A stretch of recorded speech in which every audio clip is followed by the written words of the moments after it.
Miss Vice Mayor, at 6 o'clock.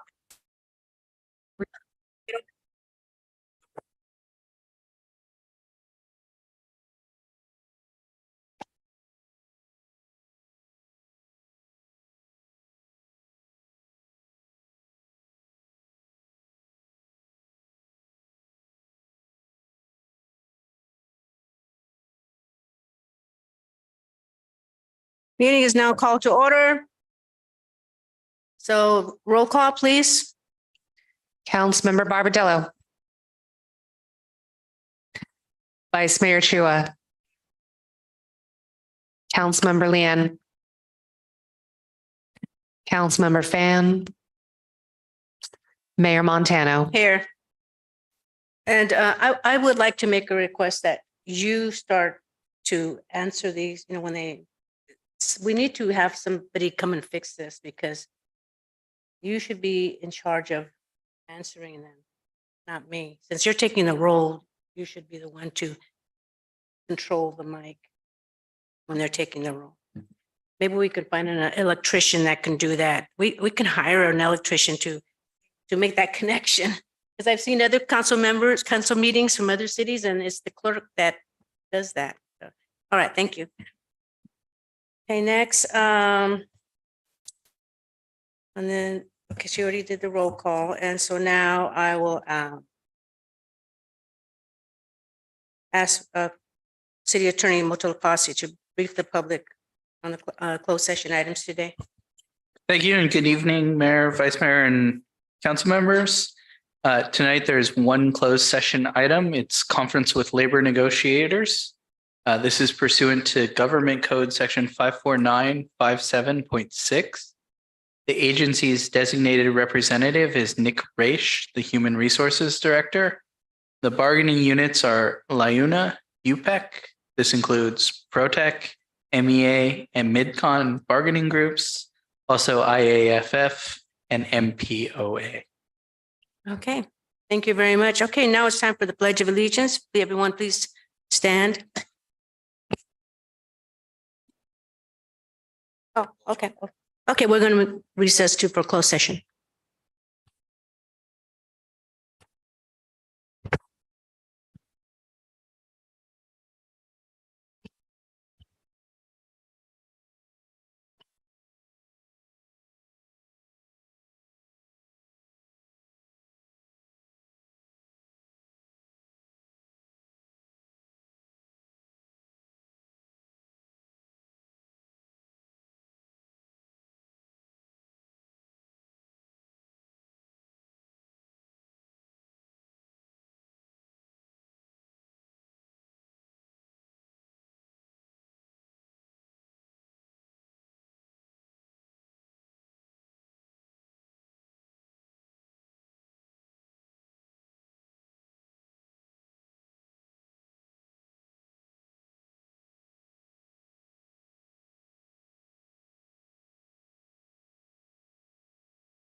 And good evening, everyone. So now we have returned from closed session. So our city attorney will announce anything from closed session. Thank you, Madam Mayor. The council received a report on labor negotiations. There's nothing to report out at this time. Okay, great, thank you. And so now we will stand for the Pledge of Allegiance. Please rise. Ready?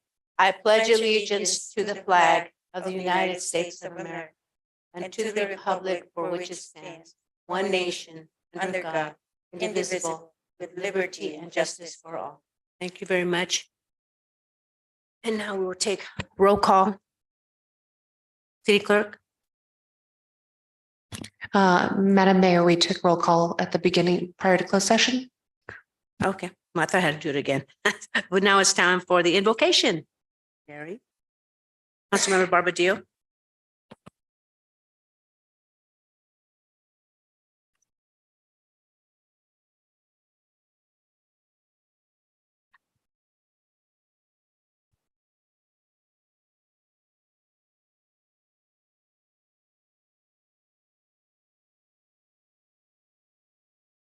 Dear God, we remain faithful to you. We acknowledge your blessings and challenges you put in our lives. We take it as a message for us to improve and do good things to others. We continue to seek a wisdom for this council, for us to decide objectively and wholeheartedly what's best for the city. And we ask for your guidance on the decisions that we make, not just tonight, but for each and every meeting that this council is asked to decide for what's better for the city. We also ask blessings to the whole community. Life currently may be challenging to some, blessings to some, but we trust in you that everything is done in accordance to your will. In Christ we ask, amen.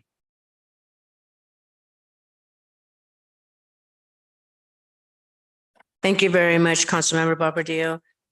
And now we will go on to our presentations. So if the council would like to join me in giving out the presentations.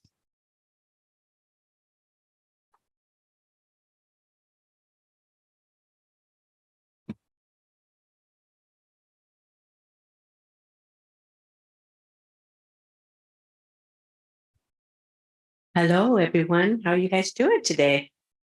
Okay, so the first one I will give a proclamation is for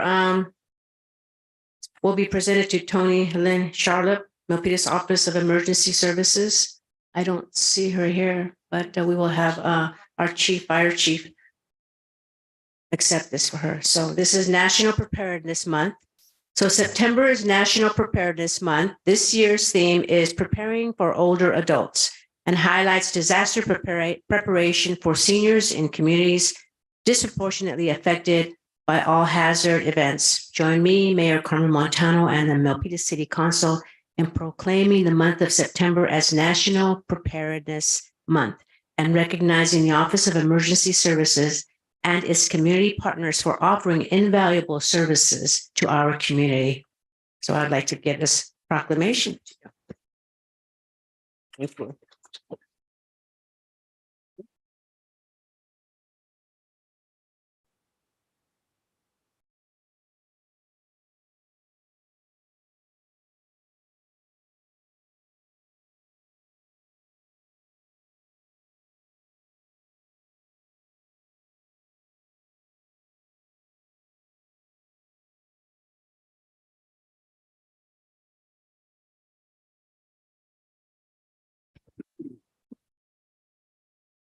Good evening, Mayor. Good evening, Council.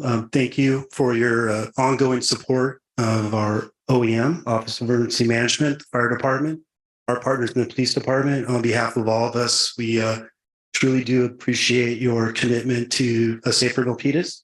And thank you again.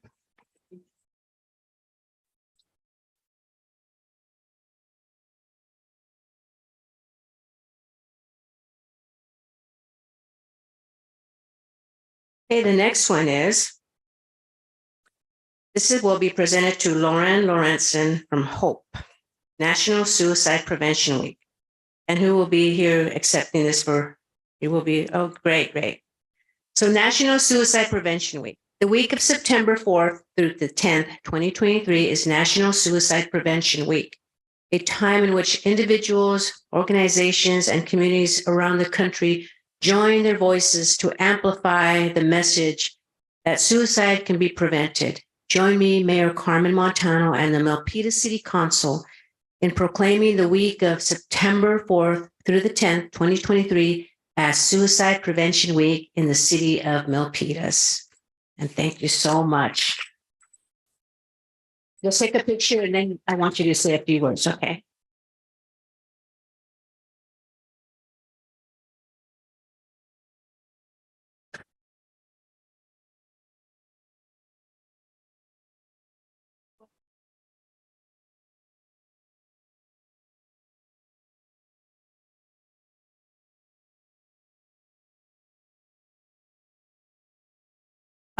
Thank you so much. Good evening, everyone. Thank you for this.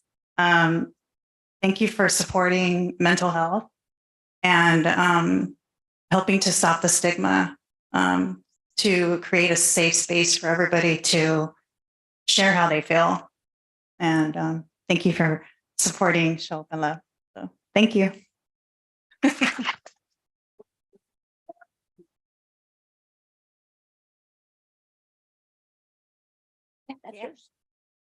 Okay. Okay, next is so we have some Milpitas High School students that came to visit me in my office, and they were so excited. They wanted to show me an app. And this app is really special because it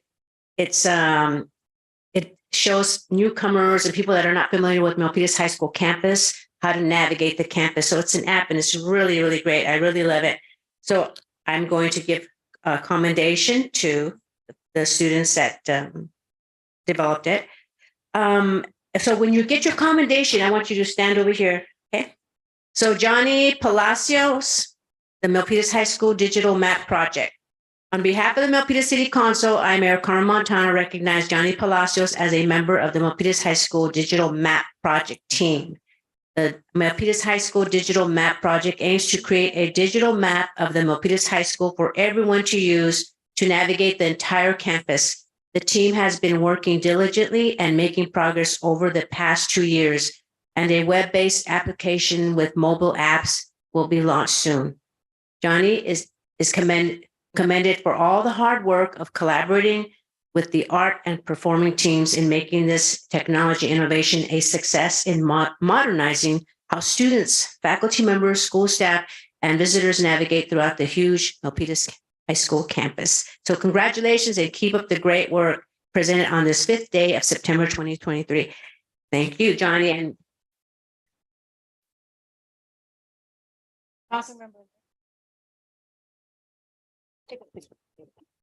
And this goes to Kevin Kuma, saying nothing.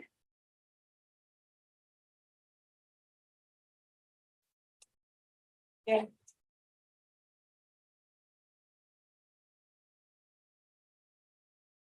The next commendation is for Vasista R. That's per request.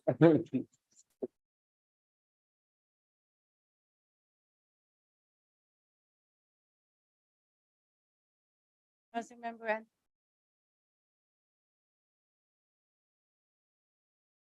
The next one is for Letitia Lee. And congratulations to everyone. I hope you guys stay connected and remain close friends and not fall apart like the Facebook guys. Because this bond means everything, even though billions could also mean a lot. But you can share that. So.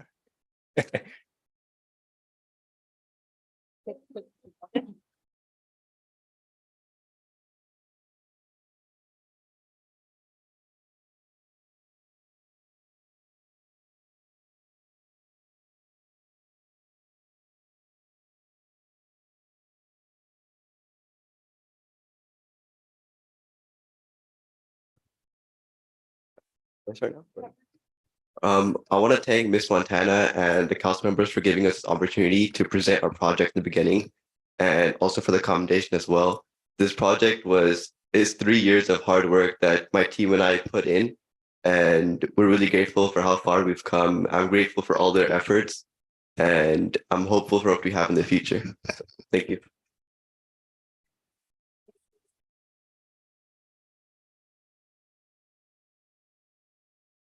I want to thank Digital Map Project for inviting me because as a sophomore, when I was on campus, I was feeling very anxious about finding other classes. So I'm very glad to be able to help future generations of students to feel less anxious when finding their classes. And thank all of them for being such good people. And thank all of you.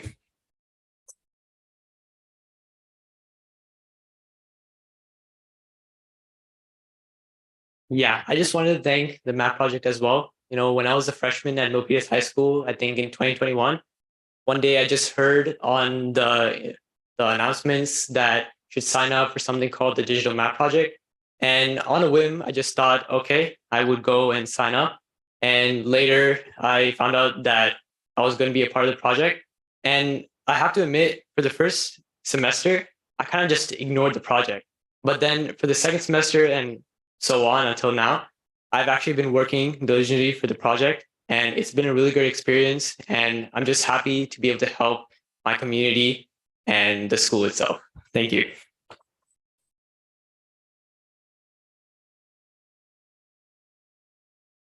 Hi everyone, I'm Letizia Lee.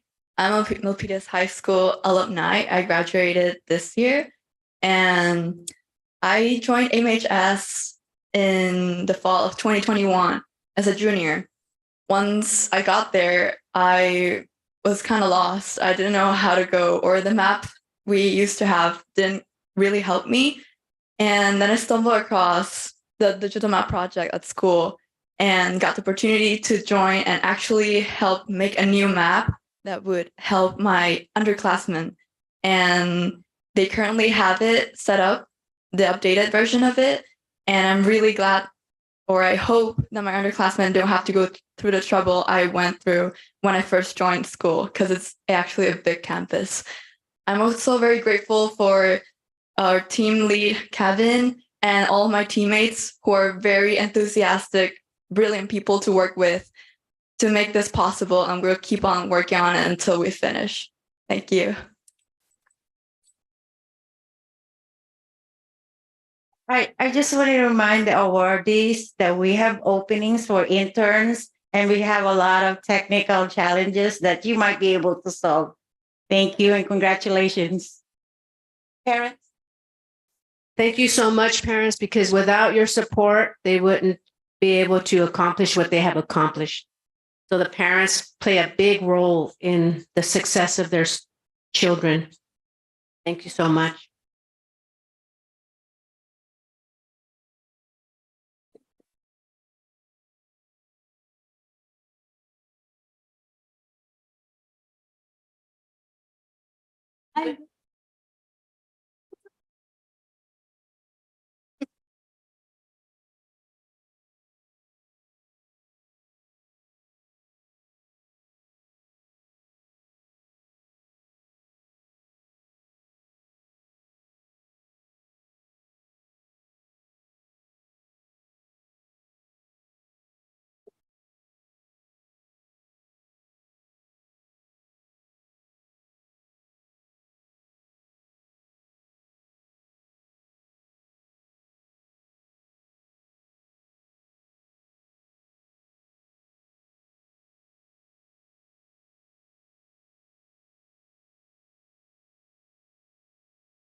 All right, take care.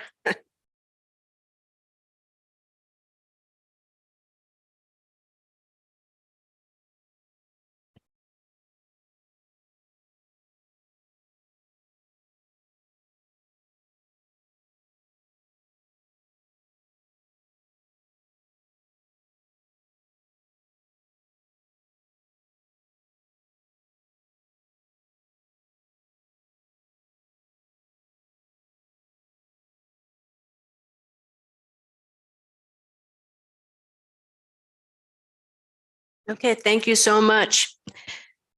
Now I'll wait for my other colleagues to come because we have to have a quorum.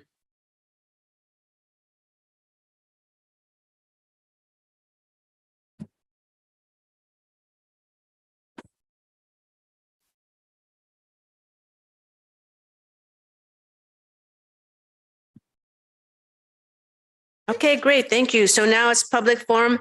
Members of the public are invited to speak on any item that does not appear on today's agenda.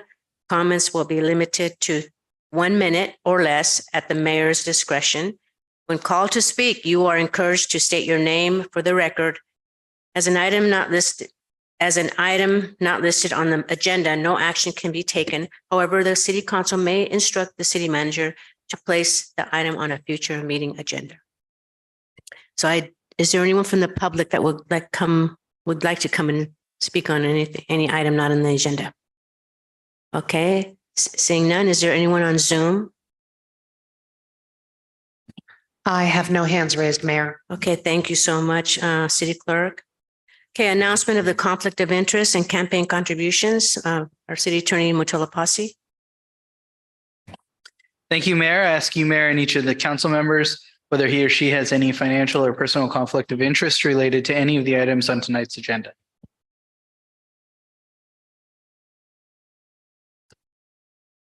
Councilmember Barbadillo, None. Vice Mayor Chua, None. Councilmember Leanne, None. Councilmember Fan, None. Mayor Montano. And I am a none. Thank you. Thank you. I further ask members of the Milpitas City Council to please disclose any campaign contributions of $100 or more received within the last 12 months from any of the parties entering into contracts with the city on tonight's agenda, or contributions received from the development project applicant for development projects on tonight's agenda. Councilmember Barbadillo, None. Vice Mayor Chua, None. Councilmember Leanne, None. Councilmember Fan, None. Mayor Montano. None. Please let the record reflect there are no reported conflicts. Thank you for that, Attorney Motula Posse. And now we will read the code of conduct. So we have a code of conduct. Be respectful and courteous. Words, tone, and body language do matter. Model civility. Avoid surprises. Praise publicly and criticize privately. Focus on the issue, not the person. Refrain from using electronic devices while on the council dais. Disclose conflict of interest and affiliations related to agenda items. Separate governing from campaigning. Council speaks with one voice after making policy on issues. Respect the line between policy and administration. Council will hold one another accountable to comply with this code of conduct. And now moving on for the approval of the agenda. I'm asking the city council if they would like to. So moved. It was moved by Vice Mayor Chua and seconded by Council Member Barbadillo. Okay, and now we're going to the vote. Councilmember Barbadillo,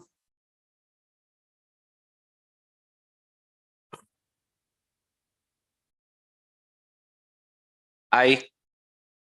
Vice Mayor Chua, Aye. Councilmember Leanne, Aye. Councilmember Fan, Aye. Mayor Montano. And I am an aye. Thank you for that. Okay, so now moving on to the consent calendar. So the consent calendar items are considered to be routine and will be considered for adoption by one motion. There will be no separate discussion of these items unless a city council member of the audience or staff requests the council to remove an item from or to be added to the consent calendar. Any person desiring to speak on any item on the consent calendar should ask to have that item removed from the consent calendar. Okay, so are there any requests from the council to remove any items from the consent calendar?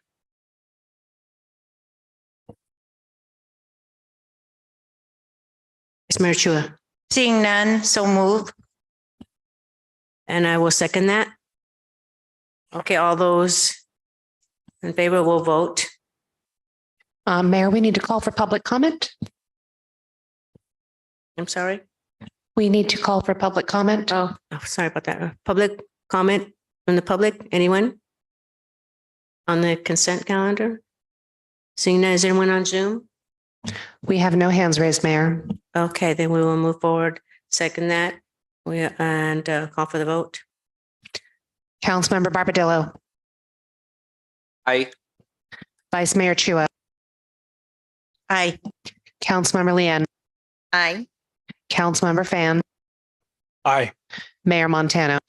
And I am an aye. Thank you very much. And now moving on to the community development. Actually, the public hearings. This is item 15. So acting city manager. Thank you, Mayor Montano. Our first and only public hearing item tonight is a hearing, and it's to receive and approve the draft community development block grant, or CDBG, consolidated annual performance evaluation CAPER report. This is for the previous fiscal year 2022 and 23, and also to authorize the acting city manager to submit said report to the U.S. Department of Housing and Urban Development. We have our Director of Economic Development, Alex Andrade, here to present the staff report, and also our Housing Administrator, Robert Basalam. Thank you, and good evening, Mayor Montano, Vice Mayor Chua, and City Council. Alex Andrade, Director of Economic Development, serving as the housing interim role tonight. Every September, the Consolidated Annual Performance and Evaluation Report, also known as CAPER, is required to be submitted to the U.S. Department of HUD, which is the Housing and Urban Development Department. And the CAPER describes the city's activities of fiscal year 22-23 and the accomplishment in meeting the priority needs and goals from the consolidated plan in years 2022 to 2025. Robert Musalam, the city's housing division manager, will present the CAPER to you tonight, and we'll be ready for any questions thereafter. So, Robert, thank you. Thank you, Alex. Just waiting for the presentation. Thank you very much. Good evening, Mayor, Vice Mayor, Council members, and City of Milpitas residents. As Alex mentioned, I'm going to begin this presentation on the CAPER. Next slide, please. So a little background. CDBG is a grant program administered by the Department of Housing and Urban Development. It stands for Community Development Block Grant. And the intention of the program is to allocate funding to jurisdictions to primarily benefit low and moderate income households. The funding that we are reporting on tonight is reflective of the fiscal year 2022-2023 annual action plan allocations, which were approved by the City Council on June 14th, 2022. Next slide, please. So what is the CAPER? The CAPER is a HUD-required document that details the performance of each of the subgrantees that were allocated funding during the last fiscal year. Specifically, the CAPER measures whether the subgrantees met each of their reported goals for the year. The performance of each of the subgrantees is then measured towards the goals of the 2022-2025 consolidated plan, and we do so every year for the duration of the consolidated plan. As such, this CAPER is the first progress report for the 2022 to 2025 consolidated plan, which was also adopted by the City Council on June 14th of 2022. Next slide, please. So this slide shows a quick overview of the allocation from the last fiscal year funding. The city was awarded $660,871 in formula funding. This is the standard allocation based on HUD's proprietary formula. The city allocated $35,829.57 in CDBG coronavirus funding. And finally, the city council also reallocated $77,561.90 in unused funding from prior years. All in all, the city council allocated $774,262.47 to 18 organizations for a total of 24 activities. Next slide, please. So these next slides will cover the accomplishments of each of the subgrantees. Just to note that the large underlined text is the high-level consolidated plan goal, and the information below is the subgrantee who accomplished an activity under that particular goal. So under maintain and preserve existing housing, Rebuilding Together Silicon Valley made housing repairs for 27 Milpitas households. Under affordable housing, rental rehabilitation, Terrace Gardens completed a capital project to replace the existing community wood trellises. And under fair housing, Project Sentinel completed 12 fair housing cases and assisted 27 Milpitas residents with fair housing services. Next slide.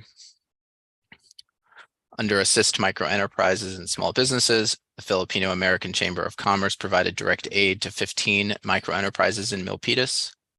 For public services for children and youth, Child Advocates of Silicon Valley connected 9 Milpitas foster youth and children to court-appointed special advocates, also known as CASAs.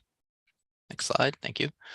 Under public services for seniors, Catholic Charities provided 73 unduplicated visits to Milpitas residents in long-term care. Senior Adults Legal Assistance provided free legal services to 25 qualified seniors. The Health Trust provided 2,211 hot meals to 19 homebound low-income seniors. The Milpitas Senior Center assisted 45 Milpitas seniors who needed continued support in education and technology to help bridge the digital divide. Next slide.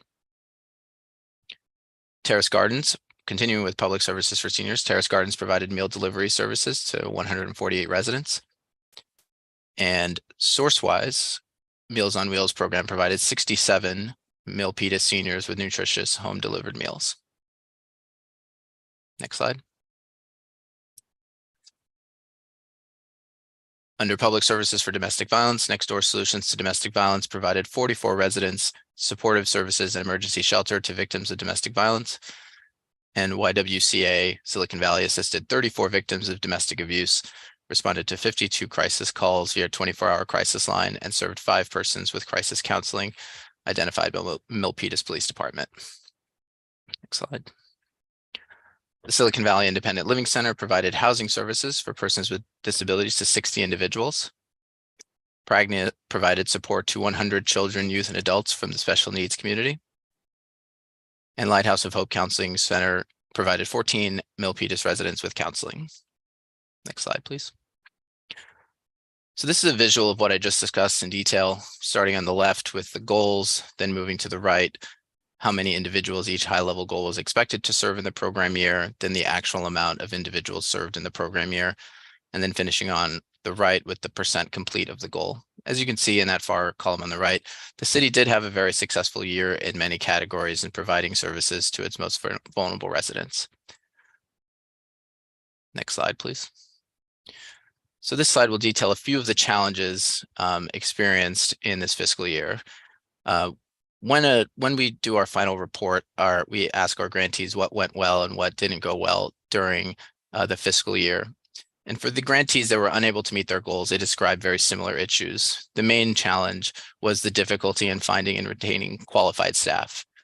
So despite these challenges, our subgrantees again continue to show great flexibility in assisting our residents, and through all of these challenges, they continue to provide the essential services that we need in our community. Next slide, please. And finally, our recommendations. Number 1, open the public hearing, hear testimony, then move to close the public hearing. Number 2, approve the draft fiscal year 2022-2023 Community Development Block Grant Consolidated Annual Performance and Evaluation Report.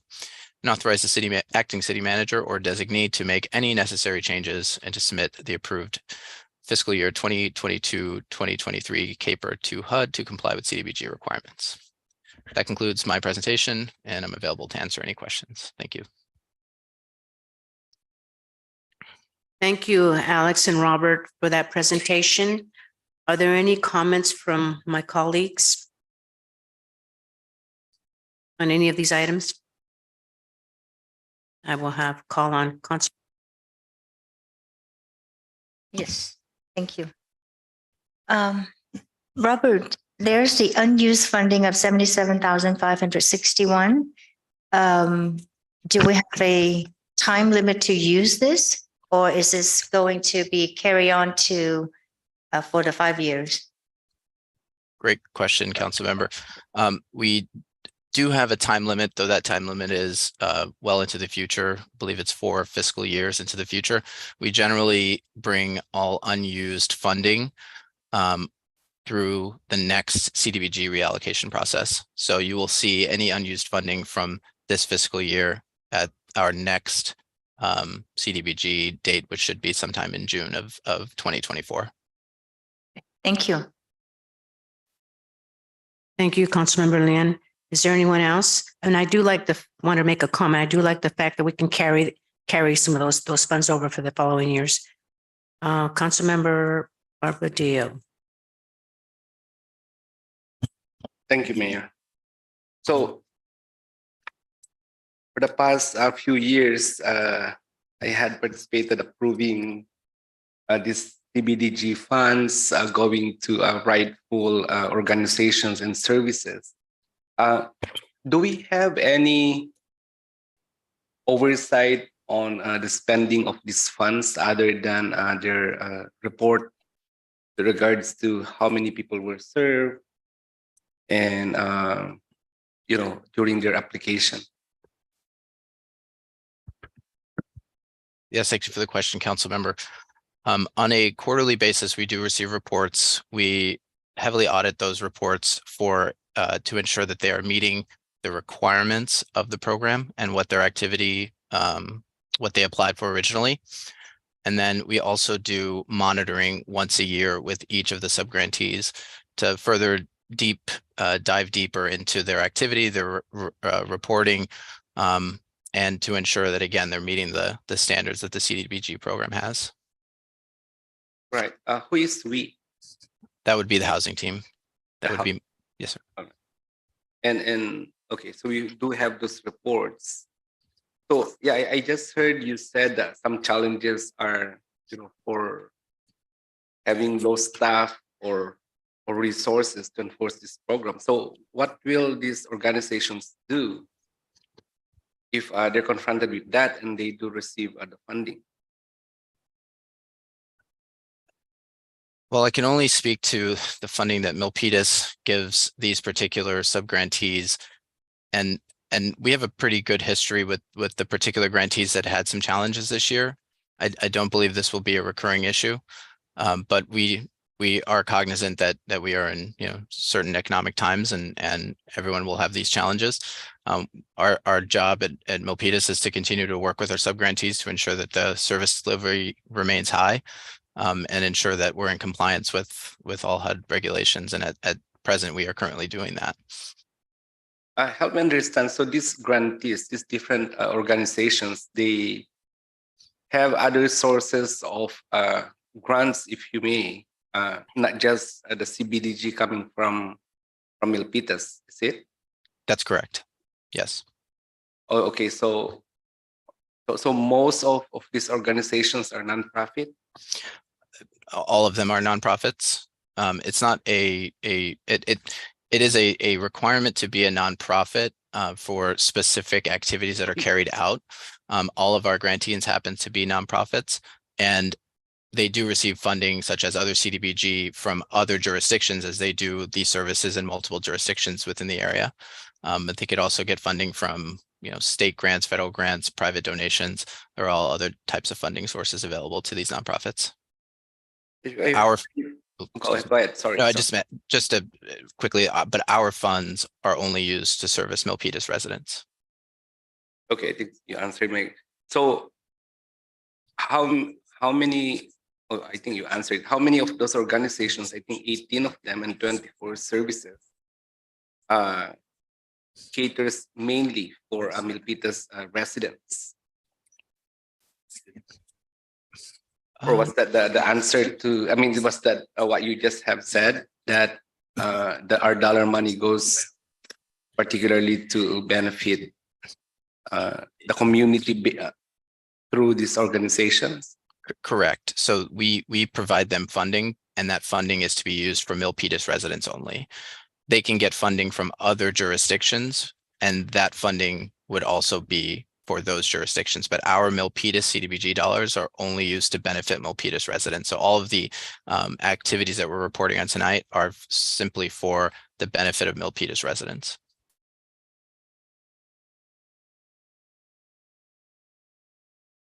But how would that be? Let's say the domestic violence group that helps domestic violence victims, right? So let's say other services is countywide, and a certain portion of that, and if I remember it, like 14, you said that they have served is Milpitas. So how would we determine that the dollar or the grant that we provide this organization serves those 14 victims of domestic violence, just for an example? We do rely on our partners to provide that information. The specific nonprofit is using a residency to determine the location of the individual. We determine this on quarterly with them through their reporting. Truthfully, for domestic violence, I couldn't give you a specific answer, but that the residency is the best way to determine how somebody is a resident of Milpitas. And I would believe that the subgrantees are taking that information as they assist these individuals. All right, well, thank you.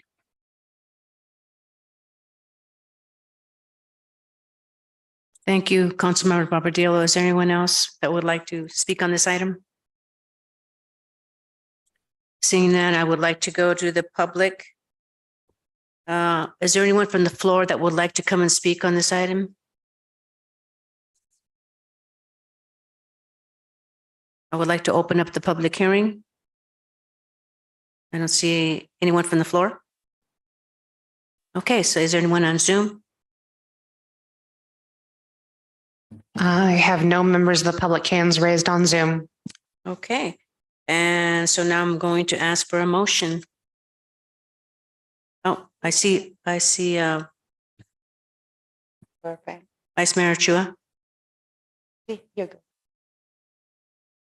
Seeing none, yeah, might as well go ahead and move this item. Move to approve the recommendations by staff, and it's item 1, 2, and 3. So I will, well, you're moving to close the public hearing. Did it?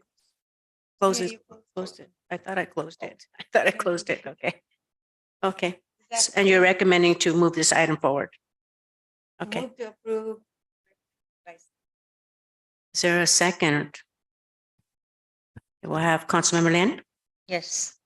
So, thank you. So it has been motioned by Vice Mayor Chua and seconded by Councilmember Lin. Thank you, everyone, and now we will vote. Thank you both for taking the lead in serving the Milpitas community, especially the seniors. Thank you, Alex and Robert. So we'll call for the vote now. Thank you. Councilmember Barbadillo. Aye. Vice Mayor Chua. Aye. Councilmember Lian.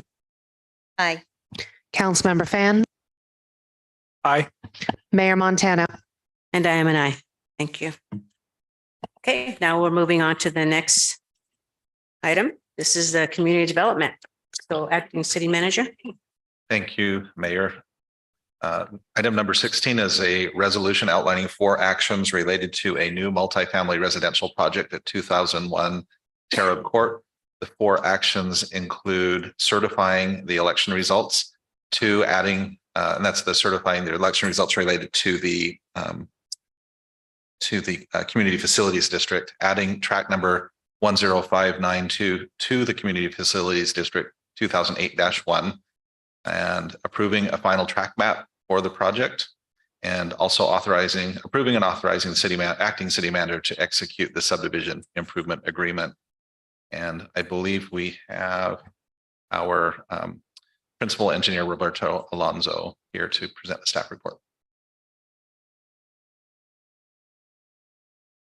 Good evening, Mayor, City Council. Good evening.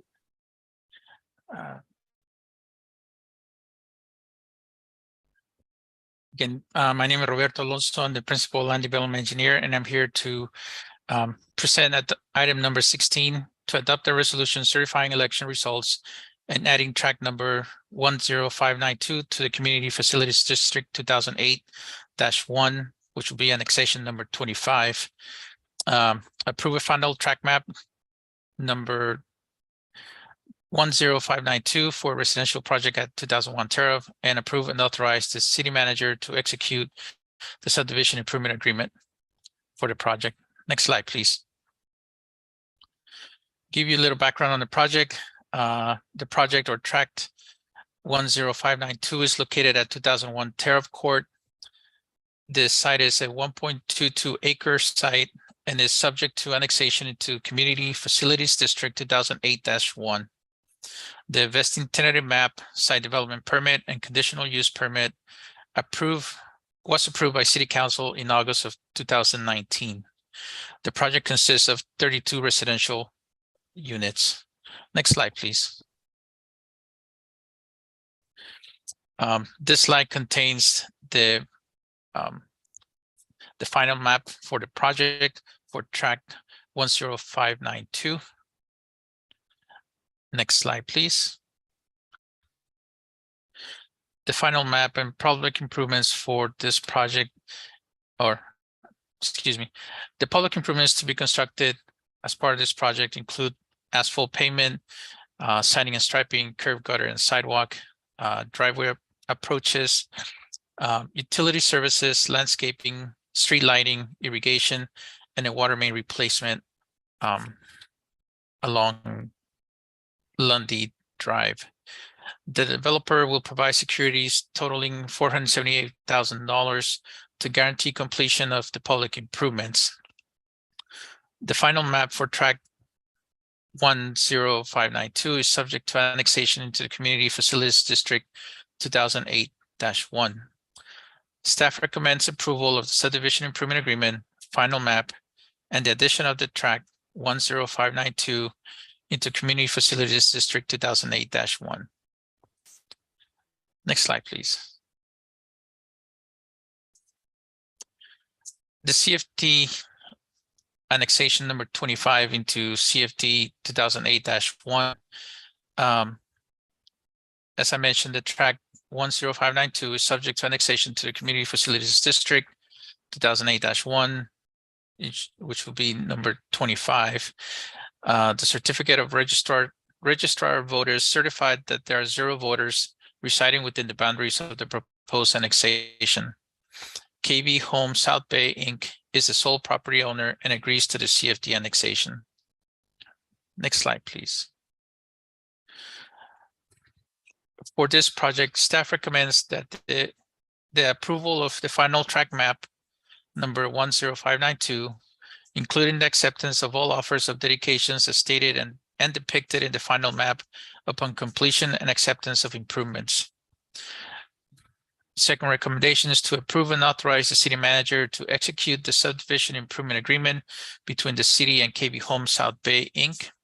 And the last recommendation from staff is to adopt a resolution certifying election results and adding tract number 10592 to the Community Facilities District 2008-1, annexation number 25. Next slide, please. And that concludes my presentation for this evening. Thank you.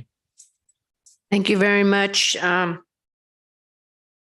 Mr. Principal Engineer Roberto Alonso. And now we will move on to, this is regarding the certifying election results. So this is the time and place to hear election results for the annexation of territory known as annexation number 25 to Community Facilities District 2008-1, Public Services. And then, so City Clerk, are you going to announce the results? We would now take public comment. Public comment on this item? I don't see anyone from the floor. How about on Zoom? We have no hands on Zoom. Okay. So now, so I will receive I haven't received any testimony, so public comment. So now I will ask the city clerk to provide the protest count of registered voters and landowners within CFD number 2008-1 or proposed annexation territory. There were no protests received. Okay. This is the time for the city clerk to canvass the ballots and to report the results of the election to the city council. The reports of the election are as follows. 1 ballot was received. The ballots are unanimously in favor of the proposition, and all propositions have been approved. Thank you. So I would request a motion to adopt the resolution certifying election results and adding track number 10592 to Community Facilities District 2008-1, annexation number 25, approve final track map number 10592 for a residential project at 2001 Terra Court, and approve and authorize the city manager to execute the subdivision improvement agreement. So we will do a roll call. Okay. We need a motion and second, Mayor.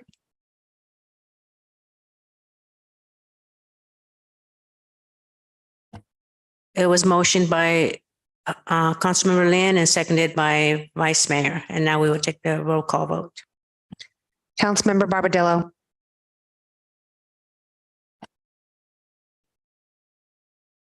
Aye. Vice Mayor Chua. Aye. Councilmember Lien. Aye. Councilmember Fan. Aye. Mayor Mont. And I am an aye. So this concludes the proceedings of annexation number 25 to Community Facilities District number 2008-1, Public Services. Thank you. Okay, now moving on to item number 17. City Manager. Thank you, Mayor Montano. This item has 3 actions. The first action is to accept an allocation of $1,600,000 in state funding for the Milpitas SMART program. The second action is to approve a budget appropriation into CIP project number 3493 for the same amount, and then to provide direction to staff on proposed program modifications to the SMART program. So I believe we have our acting planning director or our assistant city manager here to provide the staff reports.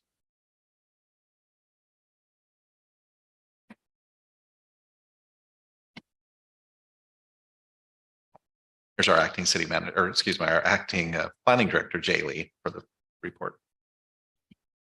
Good evening, council members. So I'll wait for the presentation to come up. Right.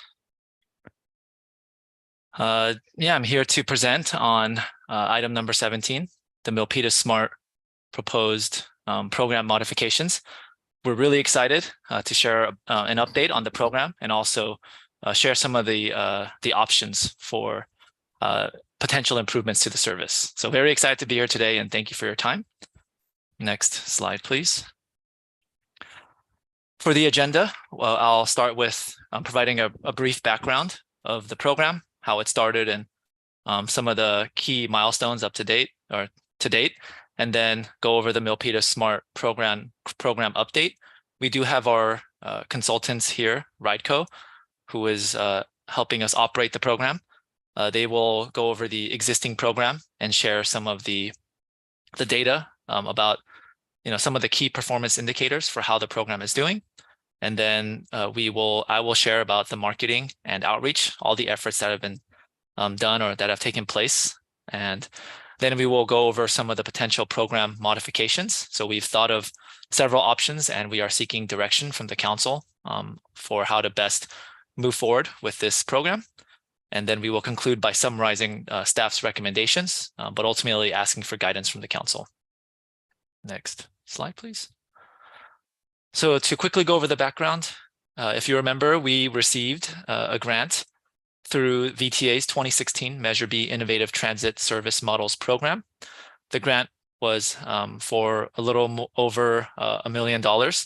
And on March 4th, 2021, the VTA board approved the recommended projects for this grant funding. April 5th, 2022, council approved the VTA and RIDECO agreements as the city partnered with RIDECO to submit the grant application and entered into a sole source agreement. And the agreement was approved to have RIDECO operate the program, and also an agreement with VTA to receive funds through the Transit Service Models Program. And then on September 12th, 2022, we launched Milpitas Smart. And then in February 2023, after some time, after seeing that the ridership was struggling a little bit and realizing that there was a greater demand for direct connections from anywhere in the city, basically throughout the entire city, rather than focusing on key hubs. After seeing that there was a demand for that, for point-to-point service, we worked with VTA to get approval to change the service, and we implemented this change in February. And on August 8th, 2023, we came back to council with approved contract amendments to reflect this service model change. Next slide, please. And now for the program update, I will hand it off to Samuel Moffitt, who is the project manager on RIDECO side.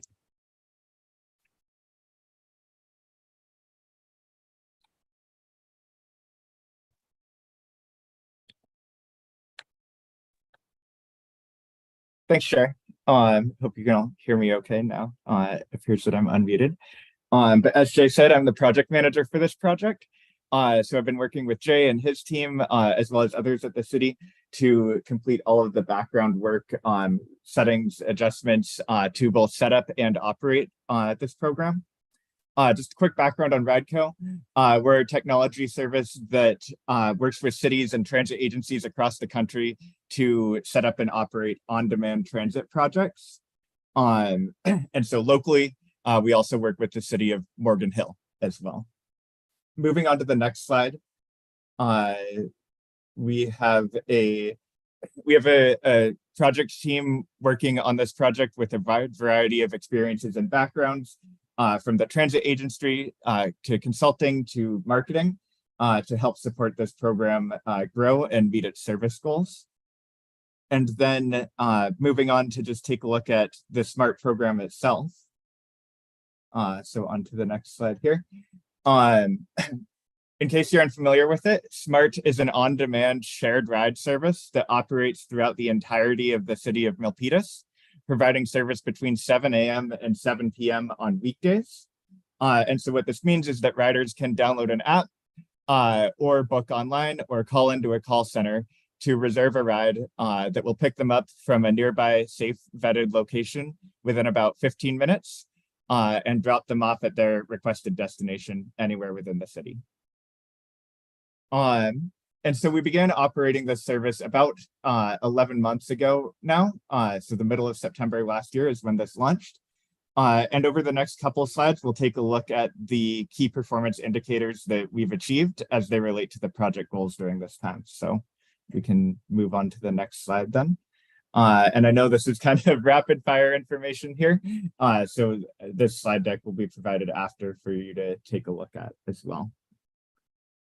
In terms of the target KPIs, the quality goals have been consistently exceeded. So passengers have rated the service 4.9 out of 5 stars. They're prompted to rate each ride that they take, just similar to if you imagine taking an Uber or Lyft. and 98% of trips are on time.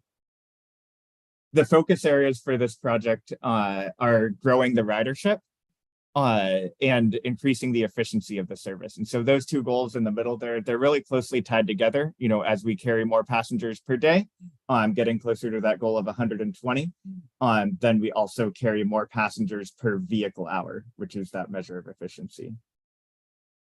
We've generally heard very positive things from riders. They're able to submit a comment after each ride as well. And so just a few comments at the bottom here of passenger appreciation for the service. Moving on to the next slide, we'll take a look at a few record KPIs that have been set. And what I want to call attention to is that 3 out of 4 of these records were set in August because the service is continuing to rapidly grow and expand. And even since we put this slide together last week, on Friday, Smart set a new record carrying 156 passengers on a single day. And so again, that goal is 120. Over the last couple months, the average has been 98. But with ridership continuing to grow, we're really tracking to exceed that goal. And it's great to see that, you know, on the busy days of the service, we're able to meet and exceed those KPIs, and that there's still room for the service to accommodate more passengers and more Milpitas residents to get them where they need to be. So we can take a look at how ridership has grown over time here. And Jay mentioned earlier that in February, we changed the service model. So prior to that, ridership was quite low, just a handful of passengers per day. The service model changed between February and March, basically doubled ridership volumes at that time. Passengers were able to now travel anywhere within the city that they desired. And then beginning in April, we launched a few different marketing campaigns that really began to advertise the service. And so ridership kind of exploded then and has really continued to grow in every month since then. So in a few slides later on, Jay will give an overview of the marketing that's been conducted to date. But it's exciting each month to look at these numbers and see that more and more people are able to get where they need to be in Milpitas by using this service.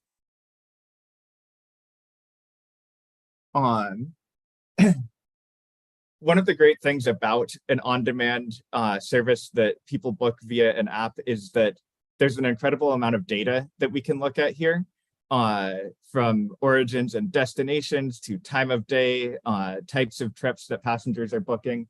And so there's just a few slides in here with some of that data, but we can of course dive deeper into that. We see that ridership is really distributed throughout the city. No single stop accounts for more than 5% of total ridership. But some hotspot areas are shopping centers, schools, the downtown, so areas that you might expect, but really it's distributed fairly evenly throughout the city. And then moving on to the next slide, the ridership is distributed amongst age groups too, so we can break that down by fare type that the passengers select. There's a large amount of youth using the service, and so that's maybe 50% of the ridership here. Well, 50% is adults or seniors, or some other fare type as well. The service is busiest in the afternoon, generally between 3 and 5 p.m. We can move on to the next slide. And so kind of pivoting to look at the project finances, which we'll take a deeper dive into at the end of this presentation. But as Jay mentioned, this project was funded by a VTA Measure B grant of about $1.4 million. The operating expenses per month range, but are roughly $80,000. And so a small part of that is offset by the fare revenue that's received, and that amount is growing as we transport more and more passengers each month. There is expected to be about $400,000 remaining in the project budget come mid-September here in about 2 weeks, which will be the year mark for smart operations. And then with the additional $1.6 million that have been allocated, we have about $2 million in funding to allocate to continue to shape and expand the service in the future. And again, in a few slides, we'll return to that and take a look at that. But I will pass it back to Jay now to discuss the marketing that's been done for the project thus far. And actually, to just speak a little bit more about the $1.6 million that is allocated. So the city is slated to receive these funds through the Budget Act of 2023, AB 102. So we're very excited to be expecting to receive this funding, and this will allow us to continue the service also with the expected remaining funds after the 1 year mark, which is, this table is showing that we will have around $2 million to work with moving forward. So, this is essentially the reason why we're able to come back and have discussions about what to do with the future of the program. So again, just really excited about that opportunity. And next slide, please. And before we present the program options moving forward, I do want to touch upon all the marketing efforts that we've done, because they have been really critical to the success of the program and increasing ridership and getting the word out to make sure that our community is aware of this service and takes advantage of this of this great service. So real quickly, we do have an app, and we spent a lot of time with the vehicle and app branding. Also held a press event to really celebrate the launching of the service back in September 2022. We've really leveraged our partnerships with VTA and BART to get bus shelter ads up near the rail stations, to get bus stop signage at Alder Station and the Great Mall. We also, just from our own city efforts, put up digital signs at City Hall, but also the BART station, as I was mentioning, and created a dedicated web page. Created brochures to distribute throughout all our facilities. Multiple social media campaigns and posts, also including paid ads, email blasts. And next slide, please. Going through Milpitas Connected, in-app push notifications, vertical banners at key locations, and even in-person outreach, and also outreach efforts to local businesses and companies, and partnering with the Office of Economic Development, tabling at various events, all the great events that we have at Milpitas: Lunar New Year, 626 Night Market, Milpitas Farmers Market, 4th of July, and also conducting summer and back to school campaigns. And I do want to mention, just partnership from various departments throughout the city, and the city manager's office especially, and the public information officer. So, it was truly a team effort. And we think this has been a big part of how we've got to this point now. Next slide, please.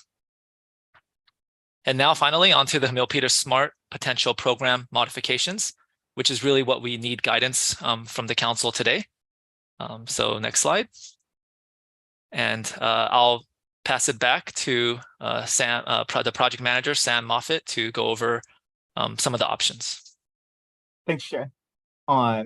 So yeah, looking forward to this discussion of how we can allocate the $2 million to best meet the needs of Milpitas residents, and shape and improve and continue to expand the smart services.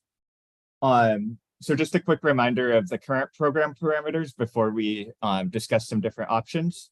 The service is available from 7 a.m. to 7 p.m. Monday through Friday only, which is about 300 operating hours per week. We use 6 regular gas-powered minivans to operate the service, and this results in operating costs of about $70,000 to $80,000 per month, with fare revenue offsetting about $2,000 of that, although that number is again growing. And while additional funds could be identified or allocated to continue funding farther, the existing $2 million in funding would be able to continue operations of the project with these parameters until 2 years from this date, and so until September of 2025. So we'll now look at some options to vary service levels, the vehicle fleet, the fare structure, and the impact that these options would have on the service in terms of the length of the funding that is allocated to the project. So we can take a look at the next slide now. And one of the first things that we think about when determining what the service looks like is the hours of day that it is available to the public. So as I mentioned, it's 7 a.m. to 7 p.m., Monday to Friday. We looked at two options here for expanding those hours to better meet the needs of Milpitas residents, whether that's traveling to BART earlier in the morning or commuting home from shift work later in the evening. So the first option here would be to expand weekday and hours from 6 a.m. to 9 p.m. And also add Saturday service from 7 a.m. to 9 p.m. There's some hours that are operated now during the existing service span that can be reallocated to service during this time. And so this change is actually not that expensive in terms of the hours needed or the total budget required for it, because a good amount of those hours are reallocated from the existing service. And we can do that without negatively impacting the customer experience, but it is a change that we would need VTA approval on. The second option here is, as I just mentioned, the expansion to weekdays and Saturdays, and then also adding Sunday service. So when we look at other programs, Sunday typically has the lowest ridership, which is one of the reasons why it's kind of a second option here. But also, once we've reallocated those existing hours, any new hour of service would be net new. And we typically operate anywhere between 3 to 6 vehicles per hour of service. So this Sunday change is a bit more hours intensive here. Looking at the impact of these two options, the first option here, weekdays plus Saturdays, would be funded through July of 2025, while the Sunday expansion would be funded through May of 2025. Then looking at electric vehicles, kind of separate from the hours expansion here. One of the goals of the project is to reduce greenhouse gas emissions, and operating EVs is a good way to do that. However, EVs come with a lot of complexity. They can only operate for about 6 hours per day, whereas the current vehicles are used 12 hours a day. So double the vehicle fleet would be needed. This requires more garage locations. Also, charging infrastructure is needed to support that. And for these reasons, the cost per hour is more expensive for EVs. And in addition to that cost per hour being higher, a 3-year minimum would be needed in order to implement a fleet of electric vehicles here. So we considered 2 scenarios for this, which is replacing 1 vehicle with 2 electric minivans. And the second scenario is replacing all 6 vehicles with 12 electric minivans. The first has a very small impact on funding because it's just 1/6 of the fleet. And so funding would continue through August of 2025. Whereas the second, due to that higher operations cost, it would be funded only through January of 2025. We also took a look at hybrid vehicles, and hybrid vehicles don't have all of the same complexity that is required of electric vehicles. However, procuring new vehicles and vehicles that are more expensive than the current fleet would have a higher operating cost. And so this kind of bridges the gap between those 2 options with funding through April of 2025. And then we took a look at free fares.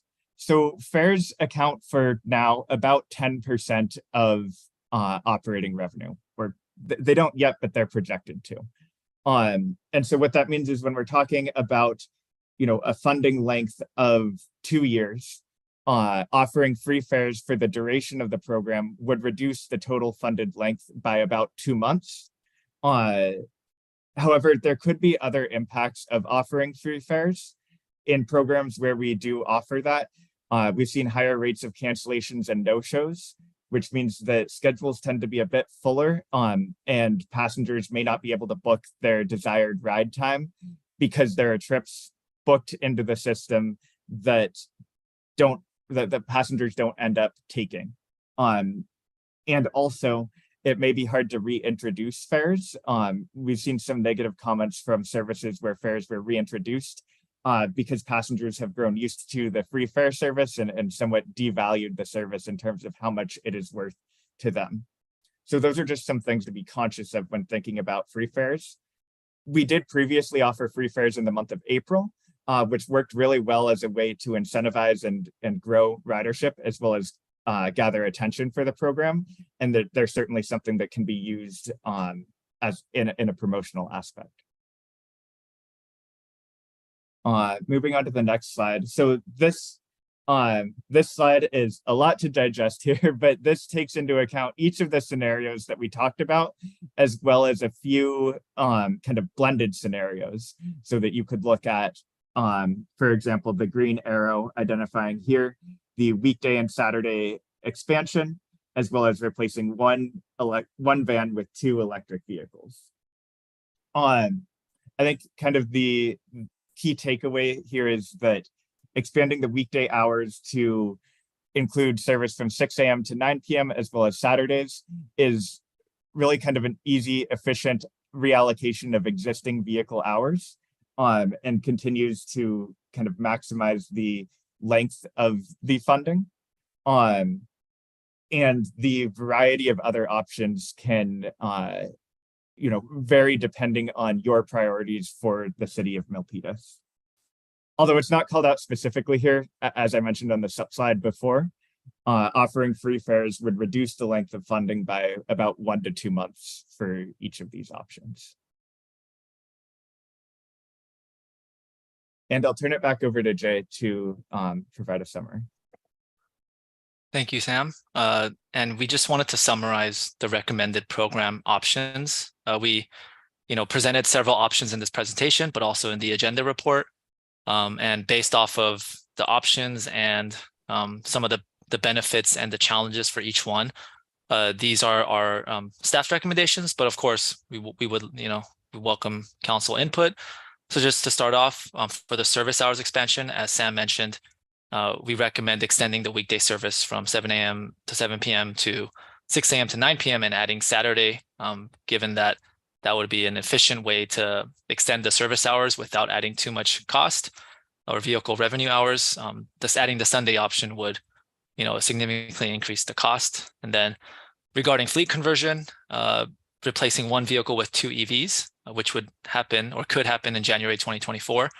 Again, this, in order to balance exploring upgrades or maybe testing, what could be done, but also keeping in mind that impact on the funding duration. And then lastly, for fares and promotions, we recommend continuing to charge current fares while offering more promotions. We, as Sam mentioned, we did do a promotion for free rides in April, and we have done other promotions as well, which do have benefits. So, we believe that we can still get, increase our ridership and really accomplish a lot of our goals through a lot of these creative promotions, which we can work together with various people to really maximize those promotions. And next slide, please. And for some additional considerations and to just wrap up the presentation, I do want to pass it over to Assistant City Manager Ashwini Kantak, who will wrap up the presentation. Thank you. Thank you, Director Lee. Good evening, Mayor, Vice Mayor, and Council members. Ashwini Kantak, Assistant City Manager.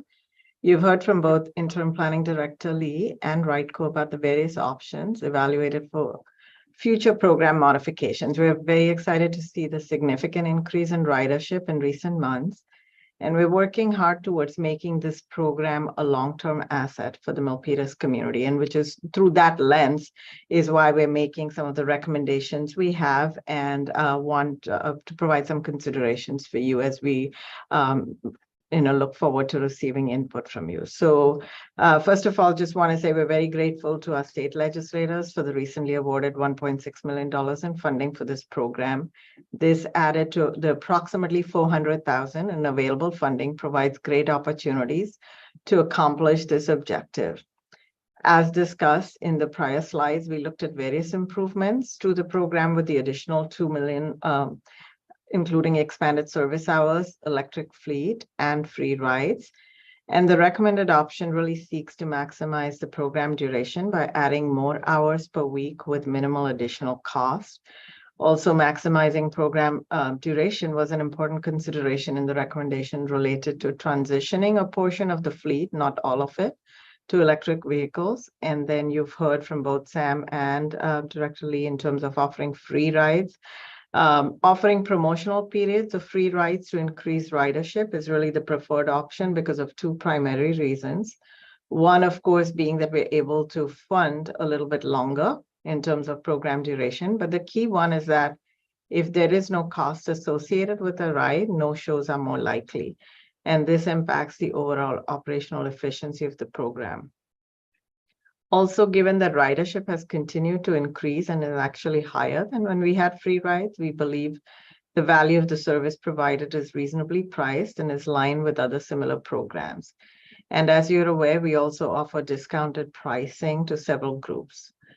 So again, as I noted earlier, we hope to convert this pilot program to a more long-term fiscally sustainable program that could be funded by a combination of sources, including fare revenue, grant funds from VTA or maybe other entities as well, and more importantly, partnerships with local employers and businesses. So to establish a long-term program, we need to continue to increase ridership, continue to engage potential partners, and develop funding commitments. And the extended program duration really positions us best to do so. Next slide, please. So in terms of next steps, based on council direction received today, we will return to council with updated agreements with both VTA as well as RIDECO.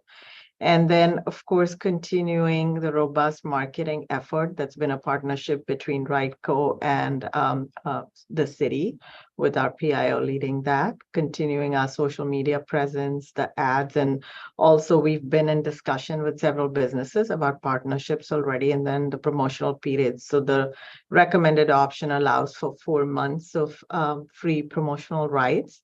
And we can time that with different over the holidays or over a month as we did this year. Next slide, please. And so our recommendation today is to accept the $1.6 million in state funding for this program and approve a budget appropriation for that amount into a CIP project, and then also provide direction to staff on the recommended program modification. So we look forward to hearing from you. And that concludes our presentation. Thank you. Thank you very much, Ashwini and Jay and RIDECO. So now I'm going to open it up for the public hearing. Are there any comments on the floor, from the floor? Is there anyone on Zoom, City Clerk? I have one hand raised on Zoom. It is Voltaire Montemayor. Okay. Good evening, Voltaire. You may proceed.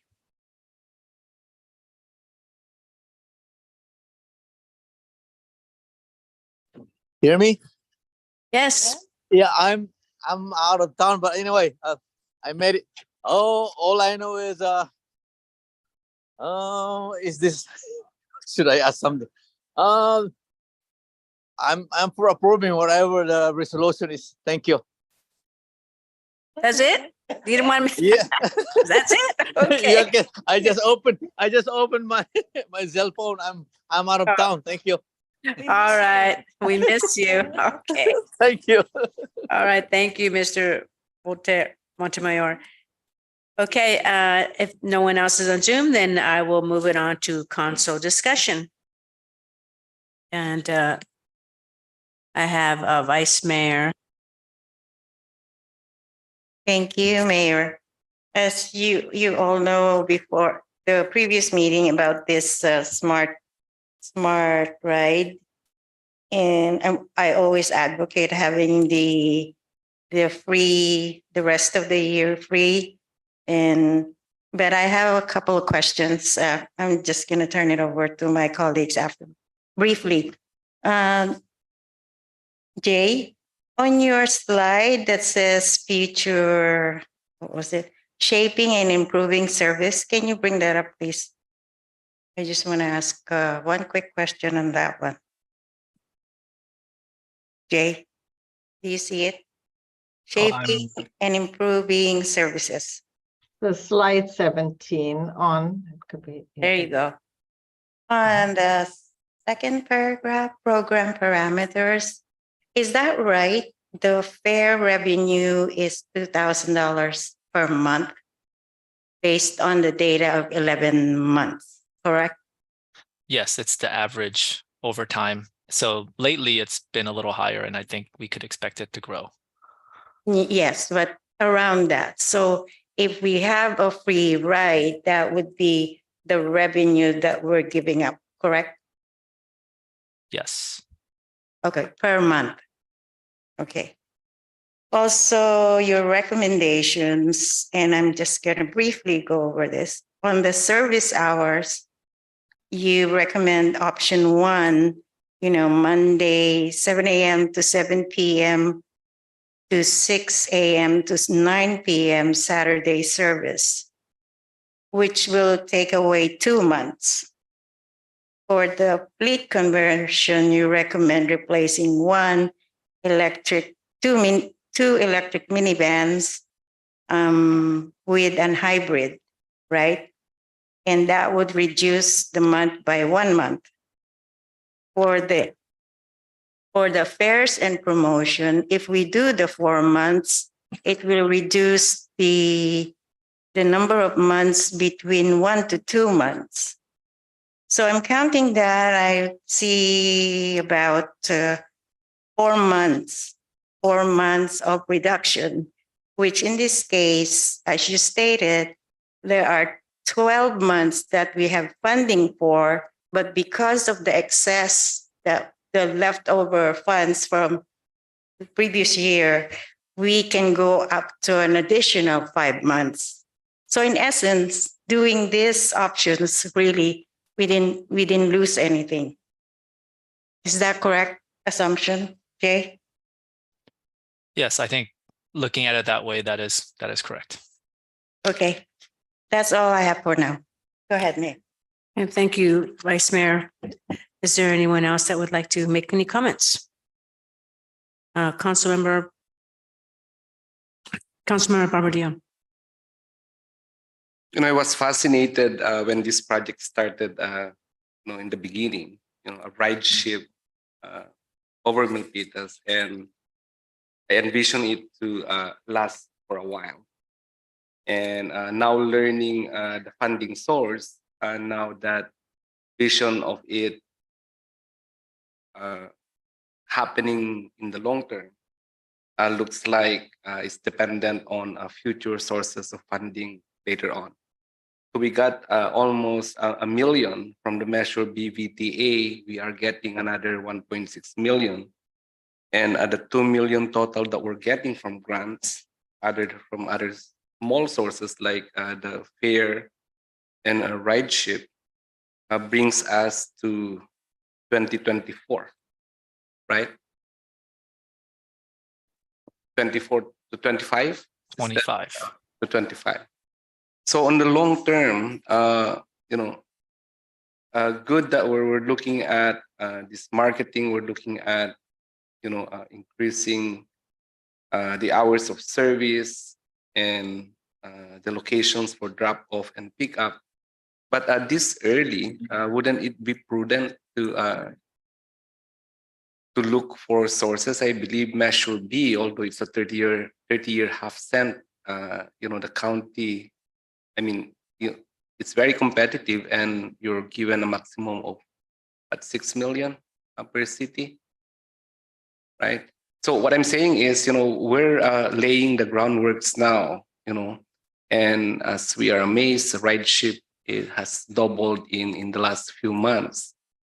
But wouldn't it be prudent for us to this early look for alternate fund source to sustain this beyond 2025? Yes, most definitely. And we've already had discussions with RideCo about other funding sources, whether state or federal grants that are, out there every year.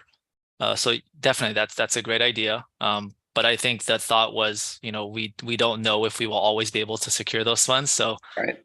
Trying to move towards a more self-sufficient program, I think would be safer but regardless, that's something we will do. So we hear the feedback.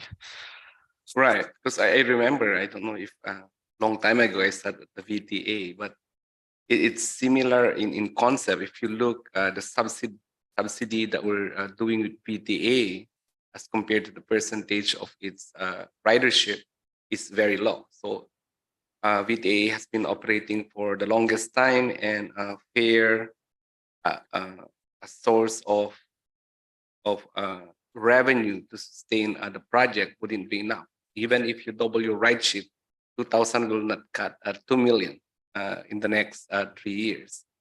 So I think that's the thoughts that I have. As I said, you know, you had presented it as a very good project, and you know, I hope that when these grants droughts, we can sustain it. I just don't want to see in the late 2025 or even prior to that, depending on how we implement the program that will cut or add on months of service. We didn't just drop it like log because we don't have money. So that's my thoughts. So at this early, let's see how we can sustain it, even if it's a year or 2 years from now, so that we will not lose the traction that this program have. You know, Milpitas is loving it, right? So just that. So part of hopefully, you know, the plan, not just the marketing and increasing the ridership, is this early we look for future funding. If not funding through grants or whatnot, let's see how the city would be able to you know, fund this when no grants are available. Assistant manager has said so much, like partnership and employer. We do have a lot of businesses here that would benefit from this program. Maybe incentives for people or for developers, or any source that would pitch in to make sure that this program continues beyond the Measure B budget. I mean, Measure B grants. Thank you. Thank you, Councilmember Barbadillo. Is there any other council member that would like to comment on this item? And we have Councilmember Lin. Thank you. Just one quick question. Did we have any ask to extend the hours, or this is just us wanting to promote and extend the hours so it's available to riderships? We've gathered from different sources in person outreach. We've received some feedback sharing that there's a desire for trips outside of the current service hours. I think also even just seeing that there are searches through the app outside of the service hours, but it's blocked because it wasn't within the time frame. So, you know, both data from the app and also just what we've heard from our outreach, we've seen that demand, you know, for example, being able to use the service for dinner, right, on the weekdays, and a lot of these trips, now that it's point to point, previously it was hub and spoke, so it was really focused on commuters, but now that you can go anywhere in the city, we've seen a greater demand, you know, to have more leisurely trips that often take place over the weekend.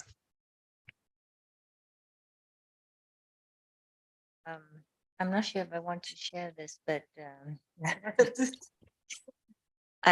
Vice Mayor turned to me and said, well, $2,000 revenue per month, and the expense is just much more than that. I say, well, you have to wear a different hat. As business people, when you're looking at the revenue of 10% of your operating costs, you kind of saying, why? But we understand that this is a project that we want to serve our community, and the fund, thank you, you know, for the state fund that we are able to do so. And with that, I will give my time for other council members. Thank you, Jay, for the comments, answers. Thank you, Councilmember Lynn. Is there is there another council member that would like to speak on this item? Seeing none, I would like to make a comment. I would like option 1 because that's the one that's recommended by staff. Extend weekly service from 7 a.m. to 7 p.m. to 6 a.m. to 9 p.m. and add Saturdays service 9 a.m. to 7 a.m. to 9 p.m. And I guess the fleet regarding the fleet conversion, the service hours would be I would go for option 1, and then the fleet conversion. I know the hybrid vehicles would cost more but in the long run, I think that would be because I know with VTA buses, they've been having a lot of problems with all electric buses, and I'm not sure why, but maybe I don't want to see that happen with ours. I think at least a hybrid, you have the gasoline and the electric capacity. But I know that they're more expensive, but I do like taking it slow. When you said we would convert 1 to hybrid, and let's see how that goes. Those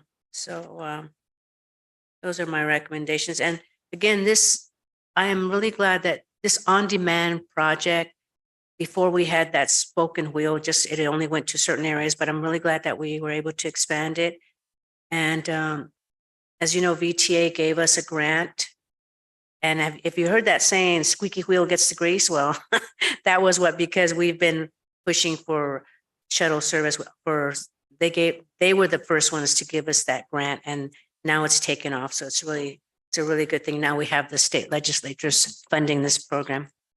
So thank you so much. And that's what option 1 and the hybrid, that other one which one is it?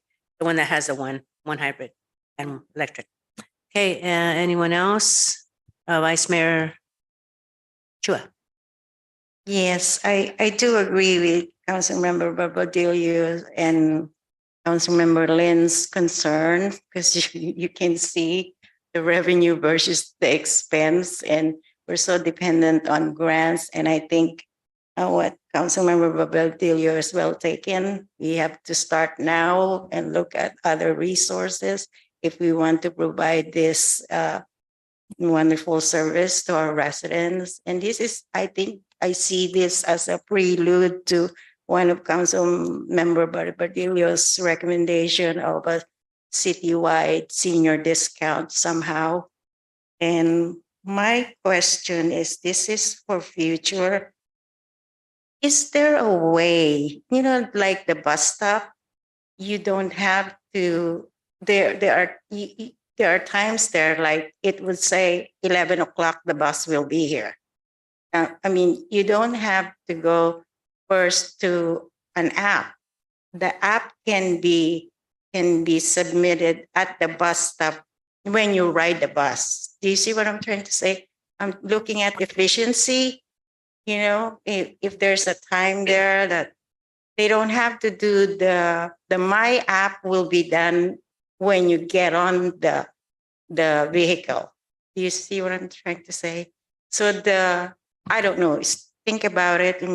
There's continuous, like I know where the bus stop at my house, I could go there at 11 o'clock. There will be a bus. You see what I'm saying? Am I clear, Ajay? Yeah, the certainty and kind of the predictability, I think, of a Right. fixed route service is that there's a benefit to that, definitely. But I think we could look into it, but also maybe have Raiko speak to kind of the logistical challenges of doing that. Right. But yeah, I don't know if maybe Sam has any You comments don't on. have to answer now for future. Can you please look into that? Because I think you will get more ridership if we know that 11 o'clock I'll be there, and then you submit your your destination, all that, in the bus itself. You see? I'm just thinking aloud. So that's good. Something to think about. Thank you, Mayor. Thank you. So I guess what they're asking, staff is asking for the proposed program modifications, and I guess is staff clear what Mayor? are? Ashwini? Yes, I just had a quick clarification. So would you like us to look into hybrid vehicles or just the EV? One of the option one was converting to, instead of one regular gasoline powered vehicle, we would have two EVs, but that does require charging and, so we could look at hybrid vehicles too. I didn't know if that's what you wanted us to look at.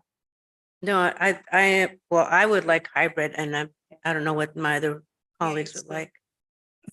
Okay. Hybrid. So I think council Sam, members? sorry, Mayor, I just wanted to make sure we could have Rightco chime in on the hybrid vehicle part of it. Is that because I know there was some challenges in getting hybrid vans, but Sam, is that a possibility for us? Yes, that's a possibility. So that removes some of the challenges with locating a charging location or needing to replace one van with two vehicles. Right, So right. that is definitely a possibility. It wasn't included in the specific list on the final list that we had there, but it would be a similar impact to replacing one van with two. So Mayor, if the council wishes us to look at that, we could look at that, and that we may be able to convert a larger percentage of the fleet to hybrid. I would highly recommend that, because there's been a lot of, as I mentioned, VTA, I think one of their buses just exploded, electric buses, and they have been breaking down a lot, all electric buses. So I think hybrid is the way to go. And my colleagues, there's a consensus on that. Okay. Is there, Thank you. I guess, do we need a motion in a second? May I ask one quick? Acting City Manager Ned? Yes, I think if I'm hearing correctly, I heard some direction or consensus on option one for the extended hours, and then just now the very clear conversation around replacing one vehicle with hybrid. I was a little less clear on the direction from council on the fares and the promotions. Was there something in particular that you wanted us to do with the fares and the promotions? So I think with the hybrid vehicles, I think it was saying it was possible to change more than one. And then with the fares and was that fares and promotions? We were recommending 4 months of free fares over the period of the program, over the 2 years. So we could time it with holidays or that would be great, or back to school, those kind of things. Oh yeah, that would be wonderful. Okay. Thank you for bringing that up. And Mayor, the staff is looking for the council to take two actions today. So they're looking for a motion to accept the state funding through Budget Act of 2023, AB 102, for the Milpitas Smart Program, and to approve a budget appropriation in the amount of $1,600,000 to CIP project number 3493. Hey, is there a motion for that? Oh, hold on. Councilmember Lynn? Yes. So it was a motion by Councilmember Lynn and seconded by Councilmember Barbadillo. And now we will go for the vote.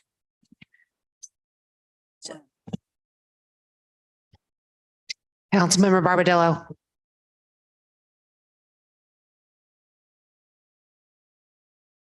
Aye. Vice Mayor Chua. Aye. Councilmember Leanne. Aye. Councilmember Fan. Aye. Mayor Montano. And I am an aye. Thank you. Okay, great. And now moving on to announcements and future agenda items. And Acting City Manager, do you have any? I have no announcements for tonight. Thank you. Okay. I would like to, I have one that I would like to consider an amendment to the Affordable Housing Ordinance to increase the below market rate BMR requirement from 15 to 20%. And this, and I guess, well, we had already voted on this, so I'm really surprised that I didn't see it on the list, but we will do it again. And so if you could put it on the list for discussion. And is there a consensus for this? Remember the proposal to change 15% below market rate to 20%? So consensus? Your consensus?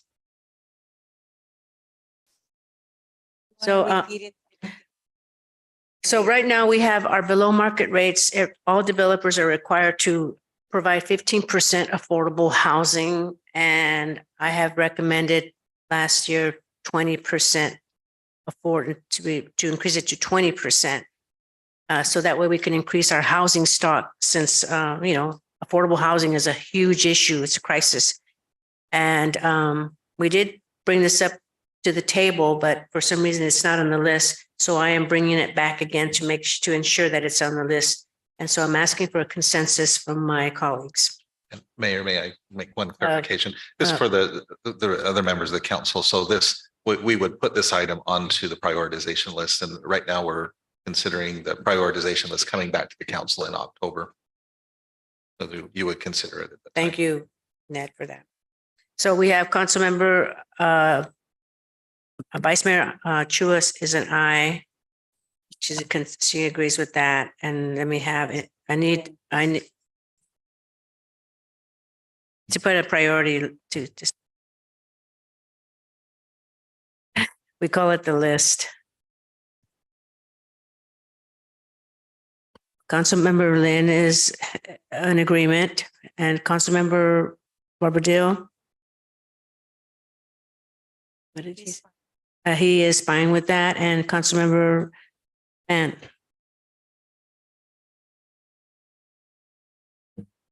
Gonna give you the mic. Aye. Okay, thank you. So there's a consensus for that. And the other one is that I have is, I've been getting a lot of complaints, it's throughout the years of our city hall, and the entrance it's not warm. It's not what's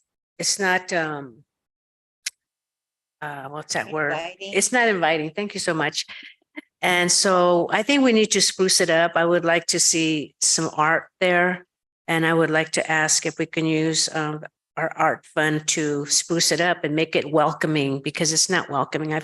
People tell me it's cold, when people walk in there, it's empty. And so I would like to spruce it up and make it a nice place for families to come in and really put plants, put some paintings, make it nice.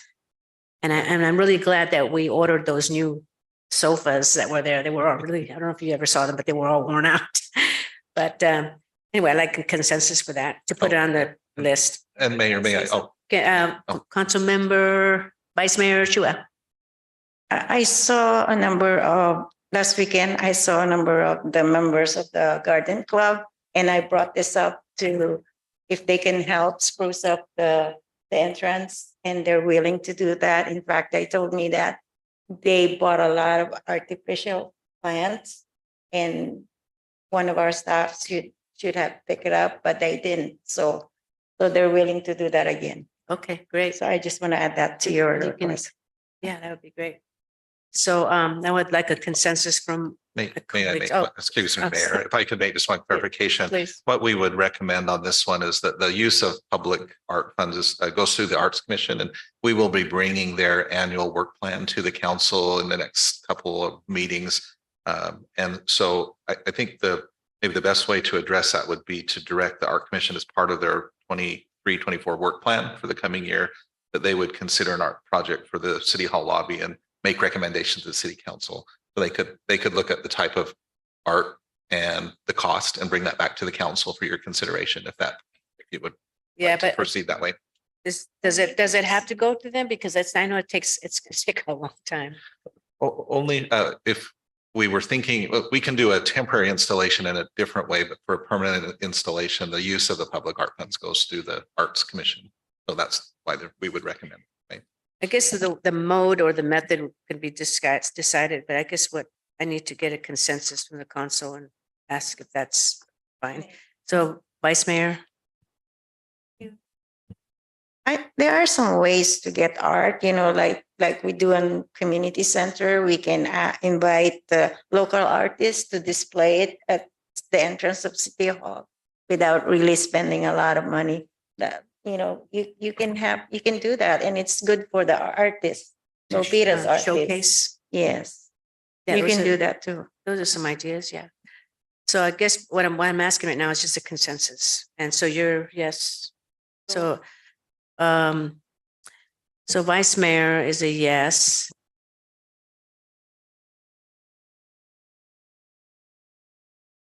I'm gonna go down the line. Councilmember Lynn? Councilmember Lynn is I to spruce up that area. Councilmember Barbadillo? I'll compromise a little bit, Mayor. So, no, I'll compromise a little bit. I'm agreeable to that. But before we release public funds, I would like opinions from the Art Commission. We work together, what's feasible on your ideas and the talking points. If it needs a release of public funds, then we do that. I want some discussions with people for the Yeah. very reason that commission was put up. Right, but your general consensus is a yes, and we'll be discussing the mode. Okay, thank you. And then Councilmember Fan. I concur with Councilmember Barbadillo. I think there needs to be a process in place, and it's disrespectful to the role of the art commissioner if their views aren't being taken seriously. So yeah, for me, it would have to also go through the art commission. Okay, thank you. Right now, we're just asking if that can be done, and we will go with through the proper channels of the Art Commission. And Vice Mayor. I just want to add too, it doesn't have to be art.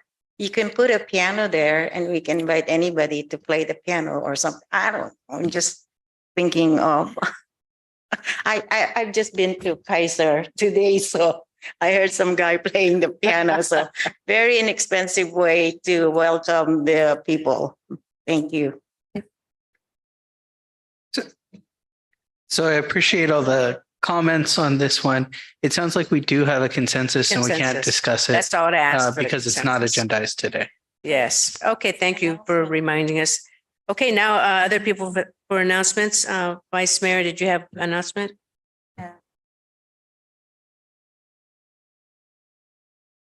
Councilmember Fan? Yeah, so just a follow up to the conversation that we were having when we were discussing the handbook. I'd like consensus on the city exploring taking steps towards becoming a charter city. So you're asking for a consensus, and so Councilmember Fan is a yes. I will give you mine now. I'm not going to agree with that one. Okay. Let's have Councilmember Barbadillo.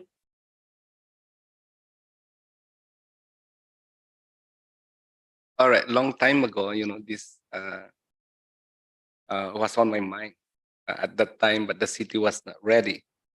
What that means is, I think with the change, with with all the factors that we can consider, it's at least worth looking at it and discussing it. So there's no harm to cater for an idea for change. And that doesn't automatically say that we'll jump into that kind of structure, but at least we have a benchmark in the future if we're not ready today. So I'm yes with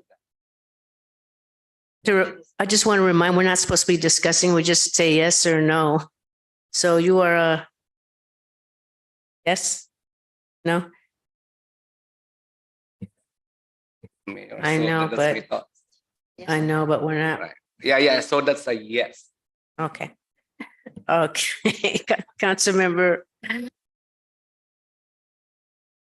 Yes. Yes, I think it's about time to do that. Thank you. Vice Mayor? For announcement.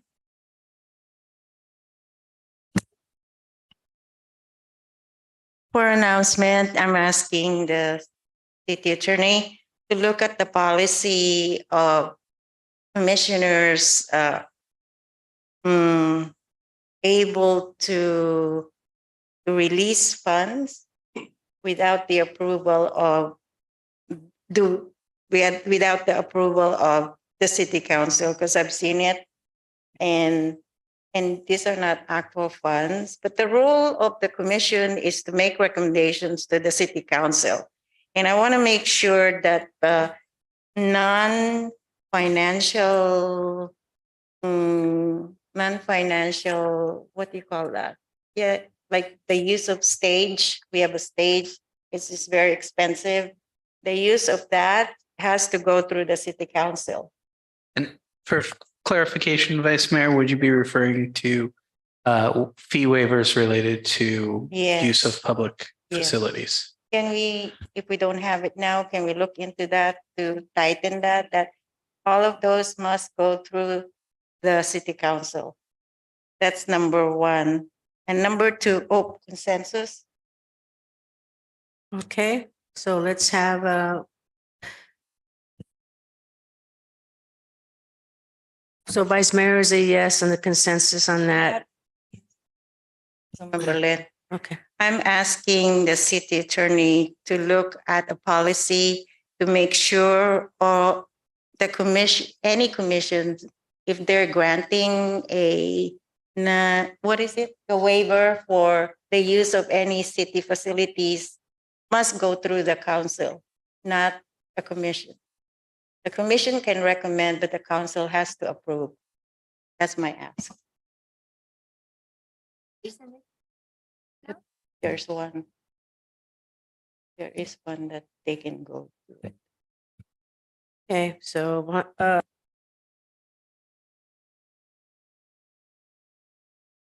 yes or no? Before I say yes or no, I want to ask the city attorney or whoever can answer this question.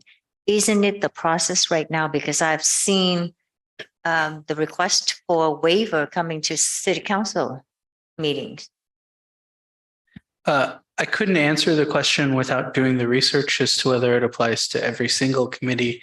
It applies to most committees for sure.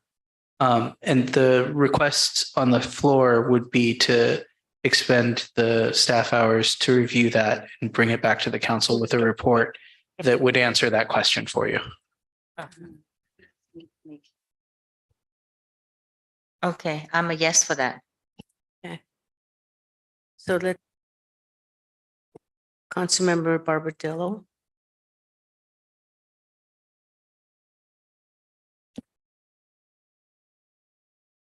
Yes, ma'am. Okay, he said yes, and then Councilmember Fan. Aye. Okay, so there's a general consensus. And then Vice Mayor? Hold on. I have a request, I think, through the acting city manager to the chief of police. We know that the fentanyl is so prevalent right now, and we want to make sure our residents are safe.